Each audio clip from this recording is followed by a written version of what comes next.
दोस्तों, वर्तमान समय के दौरान पूरा विश्व जो है एक बहुत ही गंभीर महामारी, जिसको आप खूब अच्छी तरीके से जानते हैं, कोविड-19 से ग्रसित है।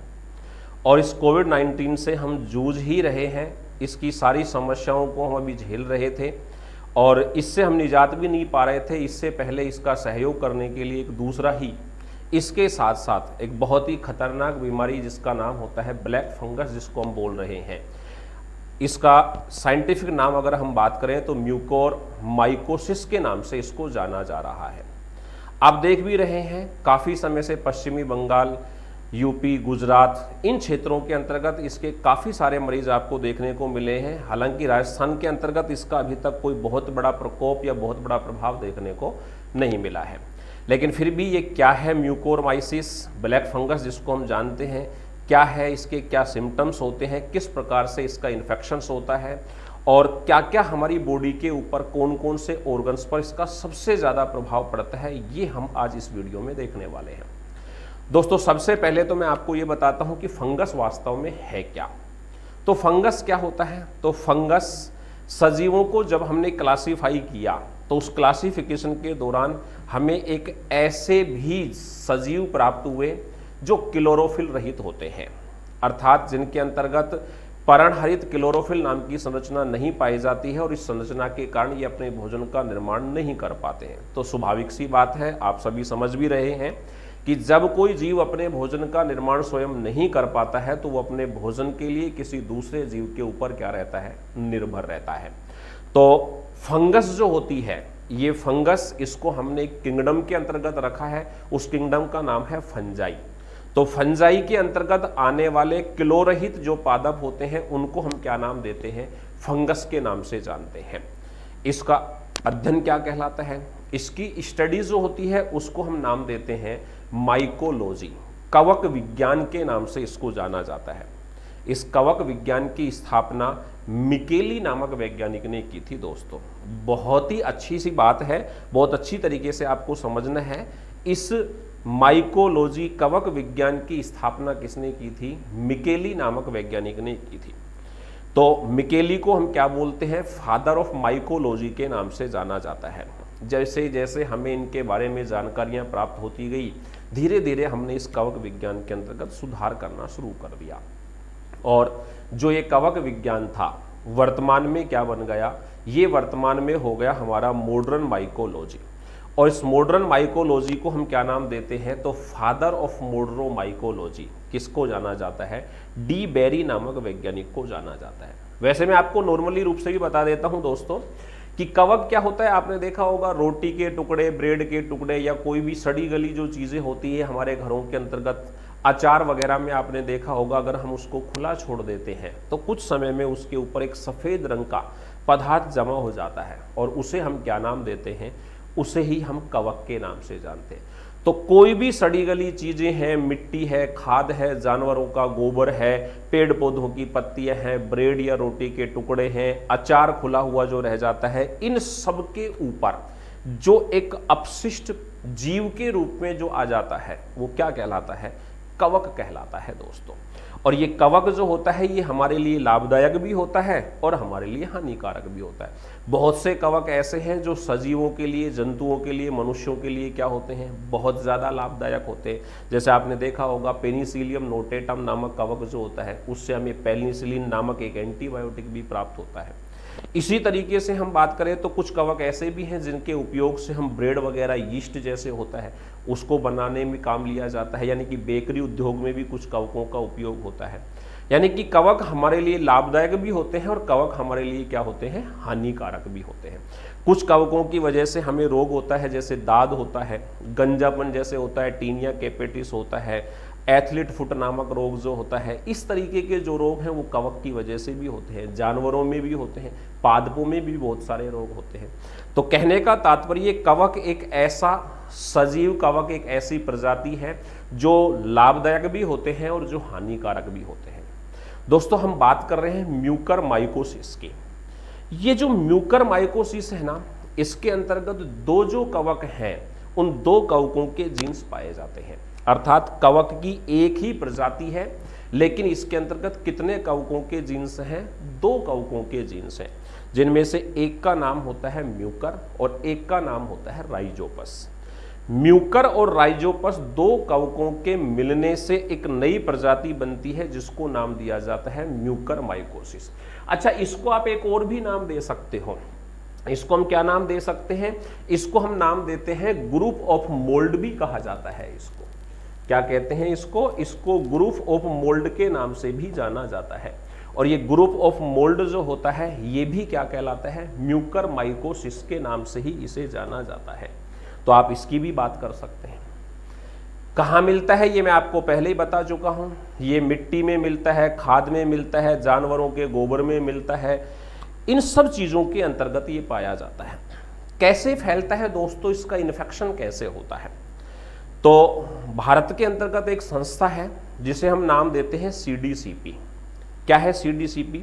Centre for disease control and prevention, मतलब केंद्रीय रोग अनुसंधान या रोग नियंत्रण एवं संस्था की जो संस्था, CDCP का मतलब होता है centre for disease control and prevention, यानी कि रोग नियंत्रण एवं रोकथाम की जो संस्था है वो संस्था के अनुसार अगर हम बात करें तो म्यूकर माइकोसिस जो होता है, मैं एक बिल्कुल शॉर्ट भाषा में आपको बताता हूं कि ये क्या होता है। सीरियस होता है बट रेयर है, यानी कि सीरियस बट रेयर, यानी कि गंभीर बीमारी है लेकिन बहुत ही कम देखने को मिलती है। तो गंभीर तो है लेकिन कम पाई जाती है। जबकि अगर हम बात करें जर्नल ऑफ इन्फेक्शन आर्टिकल एक प्रकाशित हुआ था, उस आर्टिकल के अनुसार अगर हम बात करें तो मनुष्य के शरीर में दो प्रकार की कोशिकाएं पाई जाती हैं, जिनमें से एक को मैं नाम दे रहा हूं CD4 और एक होती है CD8। दो प्रकार की कोशिकाएं होती हैं। CD4 और CD8 कोशिकाएं जो हैं, जब इनकी संख्या हमारी बॉडी में कम हो जाती है तो हमारी बॉडी में किसी भी प्रकार का कोई इन्फेक्शन हो जाता है। यानी कि इन्फेक्शन बॉडी में कब होता है? जब ये दोनों प्रकार की कोशिकाओं की संख्या कम हो जाती है तो बॉडी में इन्फेक्शन हो जाता है। क्या होती हैं दोनों कोशिकाएं?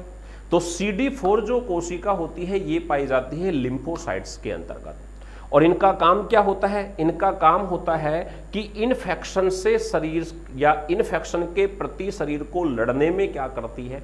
मदद करती है। CD4 जो कोशिकाएं मिलती कहाँ है? लिम्फोसाइट्स में। काम क्या करती है? इन्फेक्शन से लड़ने में बॉडी की सहायता करती है, बॉडी की मदद करती है। जबकि CD8 जो कोशिकाएं होती हैं ये भी किस में पाई जाती हैं? ये भी लिम्फोसाइट्स में ही पाई जाती हैं। पर ये क्या करती हैं? ये इन्फेक्टेड सेल्स जो होती है हमारी बॉडी के अंतर्गत उनको नष्ट करने का काम करती हैं। ये उनको नष्ट करने का क्या करती हैं? काम करती है। CD8 जो है इन्फेक्टेड सेल्स को क्या करती है? नष्ट। तो जब दोनों की संख्या क्या हो जाती है? कम हो जाती है, तो हमारी बॉडी के अंतर्गत क्या हो जाता है? इन्फेक्शन बहुत आसानी से फैल जाता है। इससे किसको ज्यादा खतरा है? म्यूकर माइकोसिस से, ब्लैक फंगस से किसको ज्यादा खतरा है? इससे उन लोगों को ज्यादा खतरा है जो पहले से किसी ना किसी बीमारी से क्या है? ग्रसित है। जो पहले से किसी बीमारी से क्या है? ग्रसित है। उन लोगों में इसका सबसे ज्यादा खतरा होता है। ये आपको ध्यान रखना है। मैं इसको इसलिए बता रहा हूं क्योंकि इम्यूनो सिस्टम्स जब हमारा कम हो जाता है तो उस इम्यूनो सिस्टम्स के कम होने के कारण शरीर में क्या हो जाते हैं? रोग हो जाते हैं। Indian council of medical research क्या कहता है कि इस रोग की संभावना कोरोना से ठीक हुए लोगों के अंतर्गत और भी ज्यादा होती है। क्यों होती है? क्योंकि जो लोग कोरोना से अभी रिकवर होके लौटे हैं उनकी बॉडी के अंतर्गत इम्यूनो जो होती है, प्रतिरोधक क्षमता जो होती है वो कम होती है, तो उन लोगों को इसकी ज्यादा खतरा होने की संभावना होती है।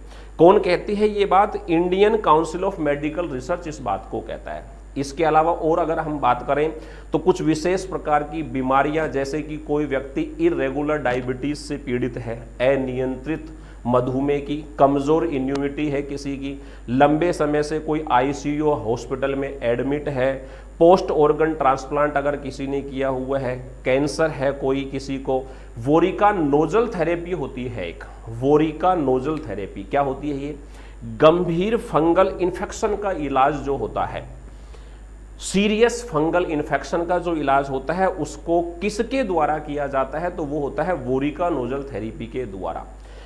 HIV पॉजिटिव कोई व्यक्ति है, इन लोगों को इसकी संभावना सबसे ज्यादा होती है। किन किन लोगों को ध्यान रखना, अनियंत्रित डायबिटीज से कमजोर इम्यूनिटी किसी की हो, कोई व्यक्ति लंबे समय से आईसीयू में या फिर हॉस्पिटल में एडमिट रहा हुआ हो, पोस्ट ऑर्गन ट्रांसप्लांट किसी ने किया हुआ हो, किसी ने सीरियस फंगल की अभी ट्रीटमेंट कराया हो जिसको बोलते हैं विवोरिका नोजल थेरेपी, जिसको बोलते हैं एचआईवी पॉजिटिव हो, इन लोगों को सबसे ज्यादा संभावना होती है। ये हमारे शरीर में प्रवेश करता है किसके द्वारा, साइनस के द्वारा, नाक के द्वारा ये प्रवेश करता है। इसका सबसे पहला जो प्रभाव पड़ता है वो पड़ता है हमारे साइनस के ऊपर।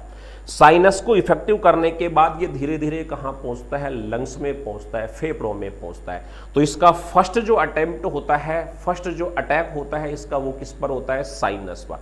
साइनस से कहाँ पहुंचता है, लंग्स में। लंग्स में पहुंचने के पश्चात क्या करता है, आंखों में जलन ले आता है, आंखों में लालपन हो जाता है, रेडनेस जिसको अपन बोलते हैं, लगातार दर्द रह सकता है, बुखार हो सकता है, सिर दर्द है, खांसी है, सांस लेने में तकलीफ है, उल्टी हो सकती है, उल्टी के साथ खून आ सकते हैं, या फिर मानसिक स्थिति भी हो सकती है, चेंज हो सकती है।